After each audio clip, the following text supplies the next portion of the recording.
sorumluluk alıp artık beni öpecek misin amirim? Bizde kadının beyanı esastır. Bu öpücüğe rızanız varsa...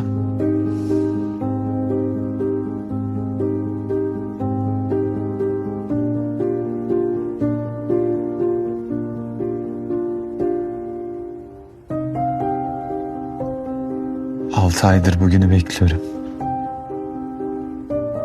Yalnız Yıldırım çarpmasının yan etkileri arasında doktor kafa karışıklığı var dedi. Yerinde olsam biraz temkinli olurum. Böyle kafa karışıklığına can kurban. Dilan, bana söz ver. Tek başına bir şey yapmayacaksın. Söz veriyorum. Sevginin annesiyle de ne konuştuğunu anlatacaksın. Hepsini anlatacağım. Şimdi başlayayım mı? Şu an detayları kaçırabilirim gibi.